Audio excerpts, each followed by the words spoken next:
വേഗം വന്നോ? പോയില്ല. പകുതി വഴിയുന്നപ്പോ ഒരു സംശയം. എന്തേ? അലക്കുന്ന സോപ്പ് സൺലൈറ്റ് ആണോ 500 അതിപ്പോ ഏതായാലും പോരെ. അത് ശരി. അപ്പൊ സോപ്പ് മിനിക്കാരെ വെറുതെ ഒരു പേരുണ്ടാക്കിയിരിക്കുക. നിന്നോട് ചോദിച്ചിട്ട് കാര്യമില്ല. ഗീതേ, ഗീതേ, എന്താ?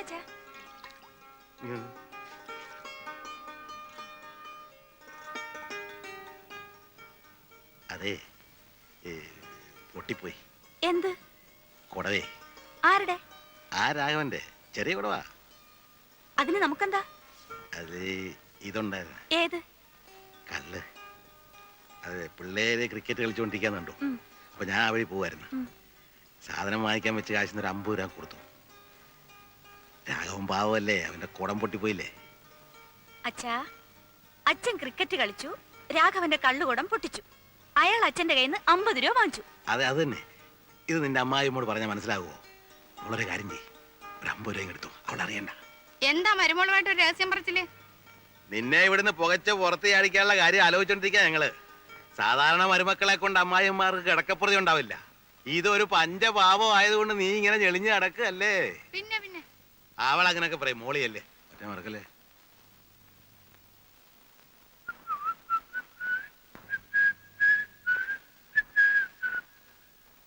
എന്റെ അമ്മായിമ്മ കണ്ടില്ലല്ലോ. ഇല്ല. ആ കുന്തം കളിച്ചിന് കണ്ണി കണ്ടെന്ന് ഉടക്കണ്ട. ഓ, അപ്പൊ അവളത് പറഞ്ഞല്ലേ. നിങ്ങൾക്ക് നാണമല്ലേ ഇങ്ങനെ കൊച്ചു പിള്ളേരുടെ കൂട്ട് കളിച്ചു നടക്കാൻ? എടി, എന്റെ ശരീരത്തിനെ പ്രായമായിട്ടുള്ളൂ, മനസ്സ് ഇപ്പഴും ചെറുപ്പാ. ഷഷ്ടിപൂർത്തി 6 ആവുമ്പോഴാ ചെറുപ്പം. വെറുതെ അല്ല, 34 വർഷം ശരിക്കും അധ്വാനിച്ചിട്ടാ ഇപ്പൊ സൂഹിക്കുന്നേ. ഗവൺമെന്റ് സർവീസുള്ള മറ്റ് ഡ്രൈവർമാരെ പോലെ കുത്തിയിരുന്ന് ഉറക്കം തൂങ്ങായിരുന്നില്ല എന്റെ ജോലി. കളക്ടർമാര്, മന്ത്രിമാര്, പോലീസ് ഓഫീസർമാര്, ഇവരെയൊക്കെ പുറകിലിരുത്തി രാവും പകലും വണ്ടി ഓടിച്ചിട്ടുള്ളവനാ ഞാൻ. അന്നൊക്കെ കേന്ദ്രത്തിൽ നിന്നൊരു VIP വന്ന ആദ്യം അന്വേഷിക്കുന്നത് ഡ്രൈവിങ്ങിന് ശങ്കരൻ നായരെ കിട്ടുമെന്നാ. എന്തുകൊണ്ടാ? എന്റെ സൽപ്പേര് കൊണ്ടും സർവീസിലുള്ള എന്റെ ആത്മാർത്ഥം കൊണ്ടുവാ. ഇപ്പൊ പെൻഷനായി, ഇനിയുള്ള കാലം സുഖമായിട്ട് വിശ്രമ ജീവിതം നയിക്കുക. വിശ്രമ ജീവിതം നയിക്കാനാവും സൈക്കിൾ എടുത്തിട്ട് ഇങ്ങനെ വിശ്രമം ഇല്ലാതെ ചുറ്റുന്നത്? എടി, എനിക്ക് എന്താണ് ഇപ്പൊ ഒരു കുഴപ്പം? ശാലീന സുന്ദരിയായ ഒരു ഭാര്യ. ആരും കേട്ടില്ല. മൂത്ത മകൻ ബാങ്ക് ഉദ്യോഗസ്ഥനാ. ഇന്നല്ലെങ്കിൽ നാളെ അവൻ മാനേജരാ. പിന്നെ രണ്ടാമത്തെ മകൻ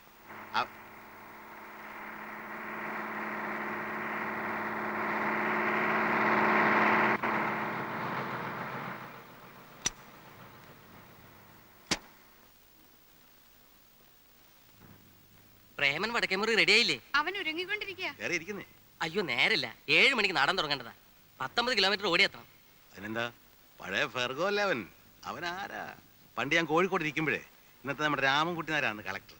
അന്ന് ഞാൻ നല്ല ചെറുപ്പാ, ഒരു 30-32 വയസ്സ് കാണും. പ്രേമൻ അന്ന് പ്രേമൻ ഉണ്ടോടി? പിന്നെ നമ്മൾ കോഴിക്കോട് വരുമ്പോ പ്രേമൻ 1 വയസ്സാ. അന്ന് കൃഷ്ണൻ ഉണ്ണിയാ. 53 ഉണ്ണി. അത് കഴിഞ്ഞ് 1.5 കൊല്ലം കഴിഞ്ഞ പിന്നെ പ്രേമൻ. അതെങ്ങനെയാ? ദേവകി മുരളിയെ പ്രസവിക്കുന്നതിന് 3 മാസം മുമ്പല്ലേ പ്രേമൻ?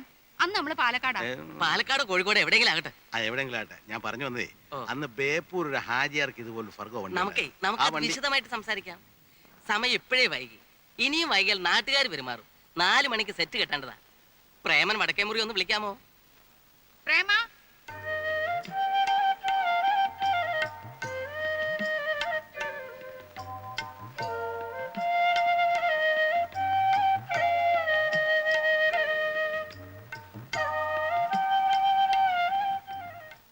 വണ്ടി വന്നു. കുറച്ച് വെയിറ്റ് ചെയ്യട്ടെ. അവര് വെയിറ്റ് ചെയ്യുമ്പോ ഈ നാട്ടുകാർക്കിടയിൽ എന്റെ വെയിറ്റ് ഒന്ന് കൂടും. അത് കൂടും. പക്ഷേ അവര് വെയിറ്റ് പറഞ്ഞ വേറെ ആളെ നോക്കും. അല്ലെങ്കിൽ തന്നെ മാസം 4-5 കളിയേ ഉള്ളൂ. നീ വെയിറ്റ് കൂട്ടി അതും കൂടി ഇല്ലാണ്ടാക്കും. എന്റെ അമ്മേ, മലയാള നാടക ലോകത്ത് എനിക്ക് പകരക്കാരനായി ഒരൊറ്റ ആളേ ഉള്ളൂ. ആരാ? ഞാൻ തന്നെ. ഇത് എന്റെ അഭിപ്രായമല്ല, നാടകപ്രേമികൾക്ക് മൊത്തത്തിലുള്ള അഭിപ്രായമാണ്. എന്ത് കുന്തെങ്കിലും ആവട്ടെ, നീ അങ്ങോട്ട് ചെന്നേ. അവർക്ക് 4 മണിക്ക് കട്ടം കിട്ടാനുള്ള അത്രേ. അതെന്റെ ജോലിയല്ല. ഞാൻ നടനാണ്, നടൻ മാത്രമാണ്. 6 സിലിണ്ടർ അല്ലേ? അതെ. എഞ്ചിൻ എങ്ങനെ? എഞ്ചിന് കുഴപ്പമൊന്നുമില്ല. കയറ്റമൊക്കെ നല്ല വലുവായിരിക്കും. നല്ല വലുവാ. അതാ ഇവന്റെ ഒരു കണ്ടീഷൻ.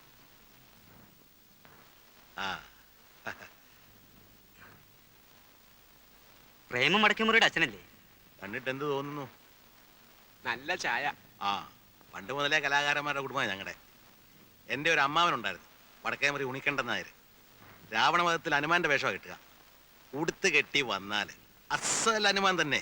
ആ അമ്മാവന്റെ തനി സ്വരൂപമാ പ്രേമൻ. മതിയച്ച ആളുകളെ വധിച്ചത്. പോവാ. അമ്മാവന്റെ ഹനുമാൻ വേഷത്തിൽ പറഞ്ഞതാ. ഒന്ന് അനക്കി വിട്ട ചേറെ. ഒന്ന് തള്ളിക്കേ.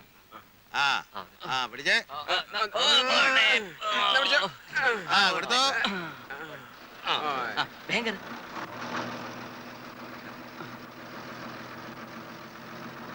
വരട്ടെ. ആ ആ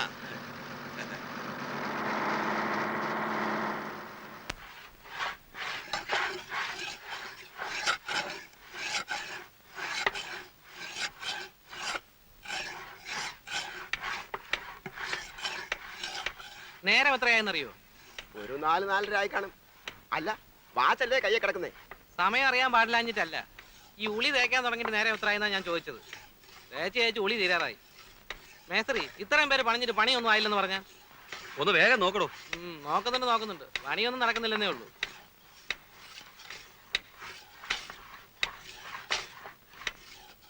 എന്തായി പെരപണിയൊക്കെ? എന്താവാനാ ശങ്കരേട്ടാ, ഇതിപ്പോഴും തീരുന്ന ലക്ഷണമില്ല. ആ രാവിലെ മുതൽ നാട്ടുകാര്യങ്ങൾ രാഷ്ട്രീയം പറിച്ചില്ലോ ഇവർക്ക് പ്രധാനം. ഇവരൊക്കെ ഇവിടെ തർക്കിച്ച സോഷ്യലിസം വരുമോ നാട്ടിൽ? അതെ, പണിയെടുപ്പിക്കാൻ ഒരു വൈഭവം വേണം. പിടിച്ചേ. അപ്പോഴേ ഒന്ന് നിർത്തിക്കേ.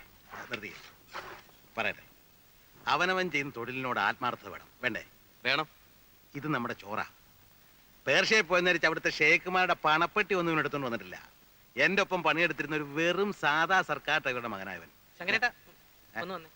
ഒന്നിങ്ങി വന്നേ. പണി നടക്കട്ടെ. ഉള്ള സമയം ഉപദേശിച്ച് കളയണ്ട. അത്രയും നേരം ഒരു പണിയെടുക്കട്ടെ. അല്ല, നമ്മളൊന്നും അറിയാമത്ത കിഴങ്ങന്മാരാന്ന് വിചാരിക്കരുതല്ലോ. വാന്നേ, വാ. മതിയല്ലേ? ഞാനിപ്പോ വരാം. ആഹാ, ഇതാരാ? നിങ്ങൾ എന്ത് മനുഷ്യനാ? മുരളിയെ കൊണ്ട് ഇതൊക്കെ എടുപ്പിക്ക? അതിനെന്താ അമ്മനെ എടുത്തി? പാലക്കാട് കോട്ടയത്ത് താമസിക്കുമ്പോ സ്ഥിരം പീഡിയപ്പൊക്കെ ഞാനല്ലായിരുന്നു. അതന്ന്. ഇന്ന് അങ്ങനെയാ? ആ, ഇന്നും അങ്ങനൊക്കെ തന്നെയാ. ഇവൻ അന്യനൊന്നും അല്ലല്ലോ, നമ്മുടെ കുട്ടിയല്ലേ. വാ മോനെ. ഞാൻ പറഞ്ഞ ശരിയല്ലേ? ഗീതേ, മുരളി ഇരിക്കുക കേട്ടോ. ദേവുവിന് സുഖം തന്നെയല്ലേ? അസുഖമൊന്നുമില്ല. അമ്പലത്തിലെ ഉത്സവത്തിന്റെ കണ്ടതാ ദേവുവിനെ. അമ്മ ഒരു ദിവസം ഇങ്ങോട്ട് വരണം എന്ന് പറഞ്ഞിരിക്കുക. മുരളി കാപ്പി എടുക്കട്ടെ? വേണ്ട, ഞാൻ ഇപ്പൊ കുടിച്ചു. പിന്നെ ഉണ്ണിയേട്ടാ എന്ത് പറയുന്നു? ഇന്ന് ലീവാ. ബാങ്കിന്റെ ചെയർമാനെ കാണാൻ പോയിരിക്കുക. മുരളി എന്നാ തിരിച്ചു പോകുന്നത്? ഗൾഫിലേക്കോ? ചിലപ്പോ തിരിച്ചു പോക്കുണ്ടാവില്ല. ഇവിടെ എന്തെങ്കിലും ബിസിനസ് നോക്കിയാൽ കൊള്ളാമെന്നുണ്ട്. എത്ര കാലം അന്യനാട്ടിൽ കിടന്നിങ്ങനെ. വീട്ടിലാണെങ്കിൽ അമ്മ എന്തു മാത്രമല്ലേ ഉള്ളൂ. എന്തു ഇപ്പൊ പഠിക്കാൻ പോണില്ലേ? പഠിപ്പൊക്കെ നിർത്തി. മണ്ടിയാണെന്നേ. ഇനി കെട്ടിച്ചു കൊടുക്കണം. ഓ, ഇവറ്റകളെയൊക്കെ പഠിപ്പിച്ചിട്ട് എന്താ കാര്യം? ഇവിടെ ഒരുത്തിയുണ്ട്, രമേ. പഠിക്കുന്നുണ്ടെന്നൊക്കെ പറയുന്നല്ലേ. മോളത്തിന് എണ്ണ എടുത്ത്. ശരി. രമ വരാറായില്ലേ? പൂവ് കോളേജ് വിട്ടാ ചിലപ്പോ ഗോപുനെ കാത്തു നിൽക്കും. അവനും ട്യൂട്ടോറിയെന്ന് ഒരുമിച്ച് ആ ബസ്സിലാ വരിക.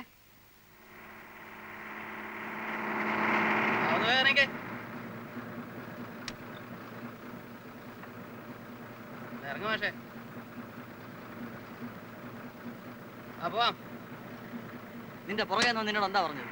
എനിക്കെങ്ങനെ അറിയാം? പോയി ചോദിക്കും.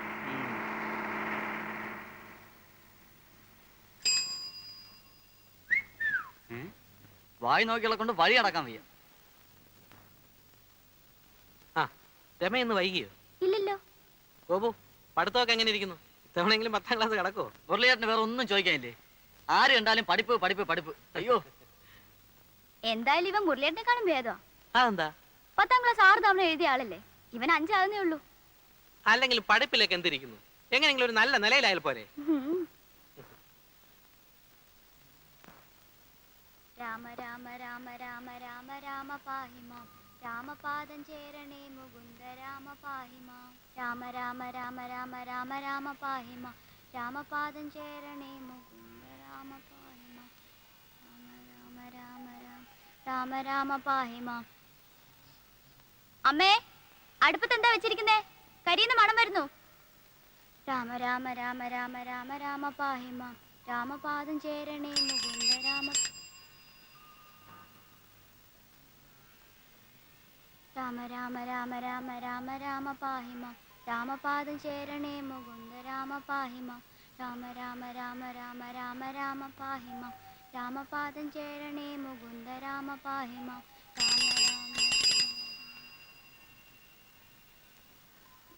രാമ രാമ രാമ രാമ രാമ രാമ മതി, പാഹിമാം. മോളകത്ത് പോയിരുന്ന പോലെ പഠിക്കും.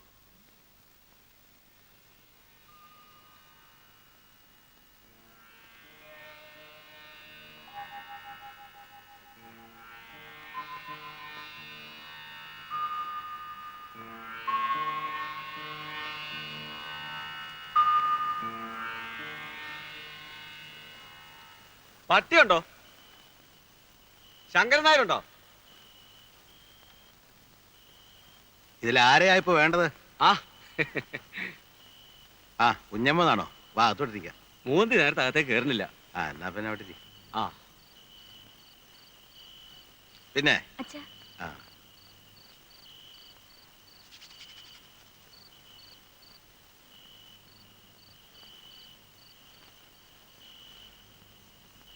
മോളാ അല്ലേ? ആ ബോള് തന്നെ വരുബോള്. ബാങ്കിൽ ജോലിയുള്ള കൃഷ്ണനുണ്ണിയുടെ. ആ കുടിക്കാൻ എന്താ? ഒന്നും വേണ്ട, ഇപ്പൊ ചായ കുടിച്ചേ ഉള്ളൂ. പുറത്ത് മഞ്ഞ് വീണ അപ്പ തുടങ്ങും മൂക്കടപ്പും തുമ്മലും. ആ ഞാനൊരു കോളും കൊണ്ടാ വന്നിരിക്കുന്നത്. ആ ഹാജിയാരുടെ തടിക്കമ്പനിയില്ല ഞാനിപ്പോ ഒന്ന് അറിയാമല്ലോ. ആ. മുതലാളി ഒരു പുത്തൻ കാറ് മേടിച്ചിരിക്കുന്നു. ഫോറിനാ. നമ്മുടെ നിരത്തിലൊന്നും ഇറങ്ങാത്ത സാധനം. അവനെ അതിന്റെ തത്വത്തിലൊന്ന് കൊണ്ടു നടക്കാൻ ആരുണ്ടോന്ന് ചോദിച്ചപ്പോ ഞാൻ നിങ്ങളുടെ പേരാ പറഞ്ഞത്. അറിവും വിവരവും ഉള്ള ഒരു ഡ്രൈവർ നമ്മുടെ നാട്ടിൽ നിങ്ങളെ ഉള്ളൂ. അതുകൊണ്ട് മുതലാളി പറഞ്ഞത് നാളെ നിങ്ങളെയും കൂട്ടി അങ്ങോട്ട് ചെല്ലണമെന്നാ. ഓട്ടോ അധികം വരില്ല, തരക്കേടില്ലാത്ത കാശും കിട്ടും. കാര്യം എനിക്കിഷ്ടമുള്ള ഏർപ്പാടാ. പക്ഷെ മോൻ സമ്മതിക്കില്ല. അതെന്താ? നമ്മൾ മോട്ടോർ വാഹനം ഓടിച്ചാ ജീവിച്ചതെങ്കിലും പിള്ളേരൊക്കെ വലിയ വലിയ നിലയിരിക്കുമ്പോ അവൻ സമ്മതിക്കില്ല. ഇന്നല്ലെങ്കിൽ നാളെ അവൻ ബാങ്ക് മാനേരാ. ആലോചിച്ചിട്ട് പറഞ്ഞാ മതി. ആലോചിക്കാനൊന്നുമില്ല, പിള്ളേര് സമ്മതിക്കില്ല. ആ ആ ഇവിടെ തന്നെ. ആ എത്രയായി? 10 രൂപ. 10 രൂപ? ആ. റെയിൽവേ സ്റ്റേഷൻ ഇവിടം വരെ 10 രൂപയോ? ഇത് എവിടുത്തെ കണക്കാ? എടോ ഇതിന്റെ മീറ്റർ എന്ന സാധനം അവിടെ. മീറ്റർ ഒന്നുമില്ല, 10 രൂപ. എടോ മീറ്റർ ഇല്ലാതെ വണ്ടി ഓടിക്കാൻ തന്നോട് ആരാ പറഞ്ഞേ? ന്യായമായ ചാർജ്. എനിക്കൂടെ തോന്നണ്ടേ? ഈ വണ്ടിക്ക് മീറ്റർ ഇല്ല എന്ന് എഴുതിയത് ഞാൻ കേറില്ലായിരുന്നല്ലോ. ഇങ്ങോട്ടാ സാർ. എടോ, എടോ. ഓ ഈ നാട് അടുത്തങ്ങ് നന്നാവുമെന്ന് ആരും പ്രതീക്ഷിക്കണ്ട. എന്തു പറ്റി? അച്ഛാ റെയിൽവേ സ്റ്റേഷനിൽ നിന്ന് ഇവിടം വരെ വരാൻ ഓട്ടോറിക്ഷയ്ക്ക് 10 രൂപ. ആ 10 രൂപ ആകുമല്ലോ. 10 രൂപയോ? ഞാൻ നമ്പർ കുറിച്ച് വെച്ചിട്ടുണ്ട് ഓട്ടോറിക്ഷയുടെ. ഞാനൊന്ന് നോക്കട്ടെ. നീ എന്താ ഇന്നലെ വരാണ്ടിരുന്നേ? എന്റെ അമ്മ ഞാൻ എങ്ങനെ വരും? ആ ബസ് സ്റ്റാൻഡിൽ ചെന്നപ്പോ ബസ്സിന്റെ സമയം മാത്രം എഴുതി വെച്ചിട്ടുണ്ട്, ഒറ്റ ബസ്സില്ല. നേരെ റെയിൽവേ സ്റ്റേഷനിൽ പോയി. ഏതോ അമ്മമാരുടെ ബന്ധു കാരണം ഒറ്റ ട്രെയിൻ ഓടുന്നില്ല. പിന്നെ ഞാൻ എങ്ങനെ വരും?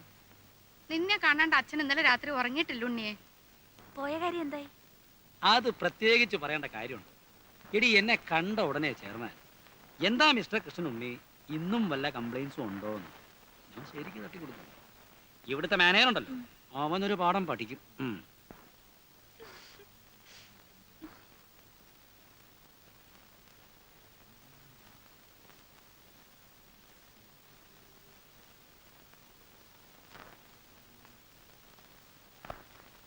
Railway ticket okay, bus charge okay, autorickshaw അയ്യോ 10 രൂപ അതും ഓക്കെ.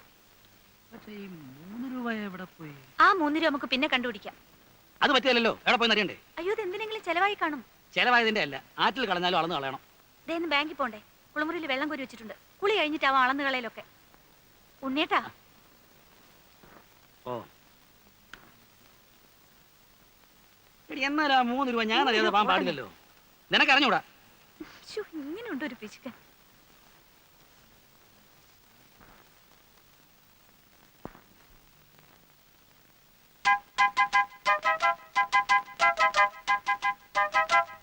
ഇവിടെ വാടാ, ഇങ്ങോട്ട് വാ. അവിടെ നിൽക്കാൻ. അമ്മേ അമ്മേ നടക്കാൻ അങ്ങോട്ട് നടക്കാൻ. ദാ ഇത് കണ്ടോ, കുറെ നാളായി ഇവൻ ഈ പണി തുടങ്ങിയിട്ട്. എന്റെ ഈശ്വര, ഇതും തുടങ്ങിയോ? യവനെ ഇനിയിപ്പോ എന്താ ചെയ്യാ? അയ്യോ അമ്മ, ഇത് ഇന്നോ ഇന്നലെ തുടങ്ങിയതല്ല. 2-3 ദിവസമായി ഇവൻ അടുത്തൂടെ പോകുമ്പോഴൊക്കെ ഒരു ബീഡിയുടെ നാറ്റം. അയ്യോ ഈ ഉണ്ണിയേട്ടൻ കള്ളം പറയുന്നത്. ഞാൻ ഇന്ന് ആദ്യമായിട്ട് ഒരു കുറ്റി വെടി വലിച്ചു നോക്കുന്നത്. ആ, കാളെ ഉണ്ണി മേലാ വീടി വലിച്ചിട്ടുണ്ടെങ്കിൽ ആ നിങ്ങളൊക്കെ അവന് ചീത്തയാക്കുന്നത്. ഇപ്പതേ കുറ്റിപീടി, നാളെ മുഴുവൻ പീടിയാകും, മറ്റന്നാൾ സിഗരറ്റാവും. അച്ഛാ ഒരു പാക്കറ്റ് സിഗരറ്റ് എന്ന് വെച്ചാൽ രൂപ എത്രയായി? കാശ് കിട്ടാതാവുമ്പോ അവൻ എന്റെയോ അച്ഛന്റെയോ പോക്കറ്റ് നിന്ന് കക്കാനും തുടങ്ങും. ഒരുത്തനെ കള്ളനാക്കാൻ ദേ ഇത്രയൊക്കെ മതി. ഇനി അവൻ ചെയ്യത്തില്ല ഉണ്ണിയേട്ടാ. ഗോപു പോയിരുന്ന് പഠിക്കും. എടാ പോടാ. ഇതുകൊണ്ടൊക്കെ തന്നെ ഞാൻ പറഞ്ഞതിന് ഡ്യൂട്ടികളും അയക്കണ്ടെന്ന്. വേണ്ടാത്ത ദുശീലൊക്കെ പഠിച്ചു വയ്ക്കാൻ. ഉണ്ണിയേട്ടാ പോയി കുളിക്കാൻ നോക്കൂ. സമയം എത്രയെന്നറിയോ? ചെറിയൊരു കാര്യം കിട്ടിയോ അത് ഊതി വലുതാക്കാൻ. പണ്ടേ സ്കൂളിൽ പോകുമ്പോ വഴി കിടന്ന വീടി കുറ്റിയെടുത്ത് വലിച്ചതിന് ഞാൻ തല്ലിയ പാട് ഇപ്പോഴും അവന്റെ തുടയിലുണ്ട്. ആ ആളാ ഇപ്പോ. ഉവ്വ്, അച്ഛന്റെ സ്വഭാവം തന്നെയാ മക്കൾക്കും. അത് ശരിയാ, അമ്മ വീഡിയോ വലിക്കല്ലോ. സതി നിർത്തലാക്കാൻ മുൻകൈ എടുത്തത് ആരാന്നാ പറഞ്ഞേ? ഗോപാലകൃഷ്ണ ഗോഖലെ അല്ലേ? അല്ലെന്നോ? എന്നോടോ? നിന്നോടാ ചോദിച്ചത്? ഗോഖല തന്നെ. ഗോഖല തന്നെ. നീ രക്ഷപ്പെടില്ലടാ, നിന്റെ കാര്യം പോക്കാ. ഇങ്ങനെ എല്ലാരും കൂടെ ചവിച്ചാ ഞാൻ ഈ ഗതിയായത്. എങ്ങനെ ശവിക്കാതിരിക്കൂടാ? ഇന്നലെ വരെ രാജാറാം മോഹൻ റായ് എന്ന് പറഞ്ഞിട്ട് 24 മണിക്കൂറിന് എങ്ങനെയാ ഗോഖലയായത്? ഇത് നിന്റെ അവസാനത്തെ മാർച്ചാ, നോക്കിക്കോ. ഓ, എന്താ ഒരു കണിയാന്റെ ചുമ?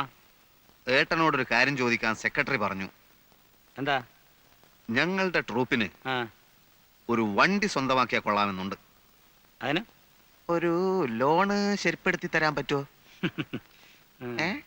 എടാ, വർഷത്തിൽ 10 സ്റ്റേജ് പോലും തേക്കാത്ത നിന്റെ ട്രൂപ്പിന് ലോൺ വാങ്ങിച്ചെന്ന് ഞാൻ വെള്ളത്തിലാവണോ അല്ലേ? 10 സ്റ്റേജോ? ഉം. ഇപ്പൊ തന്നെ ശാന്തി മുഹൂർത്ത് 25 കഴിഞ്ഞു. ആ, കളിക്കുന്നിടത്തൊക്കെ നല്ല കൂവലാണെന്ന് കേട്ടു. ഹേ, അത് മറ്റു ട്രൂപ്പുകാർ പറഞ്ഞു പരത്തുന്നതാ. ആ, നിന്റെ അഭിനയത്തെ പറ്റി ആ, ആ, ആ. തരക്കേടില്ലാത്ത പുറഭിപ്രായമുണ്ട്. ആ, അത് ഞാനും കേട്ടു. നീ പോടാ തിണ്ടി. ആ, ആ. വാ. ഒരു സ്റ്റേജിന് നിനക്ക് എന്ത് കിട്ടും? തരക്കേടില്ലാത്ത വിധം കിട്ടും. കൃത്യമായ സംഖ്യ പറ. അത് ഈ 150. 150 രൂപയോ? നിനക്കോ? എടാ, സത്യം പറ, ഞാൻ പോയി അന്വേഷിക്കും. അന്വേഷിക്കുക, എന്നാ 100ഓളം വരും. എടാ, ശരിയായ സംഖ്യ പറഞ്ഞു. എന്തൊരു ശല്യം ഇത്, മനുഷ്യന് വിശ്വാസമില്ലാത്ത പോലെ. ആക്ക് വളച്ചാ കളയ പറയും.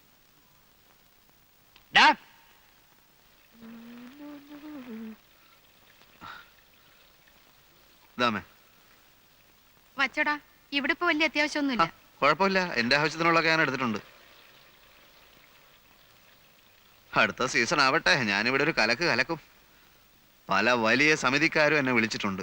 മാസത്തിൽ 30 ദിവസവും കളിയുള്ളവര്. ഓ, മാസത്തിന് 30 ദിവസം ഉണ്ട്, എനിക്കറിയാം. നീ പോയി കുളിച്ചിട്ട് വന്നേ, എന്നിട്ട് എന്തെങ്കിലും കഴിക്കാൻ നോക്ക്. എന്റെ അമ്മയെ ഇന്നലെ വടകരയിൽ ഞങ്ങളെ നാടകം കാണാൻ ഒരു സിനിമാ പ്രൊഡ്യൂസർ ഉണ്ടായിരുന്നു. ഉം. ഭാവി എന്താന്ന് പറയാൻ പറ്റില്ലോ, ചിലപ്പോ എന്റെ ചിത്രവും ചുവരിന്റെ മേലെ വരും. പോടാ, പോയി കുളിക്കടാ.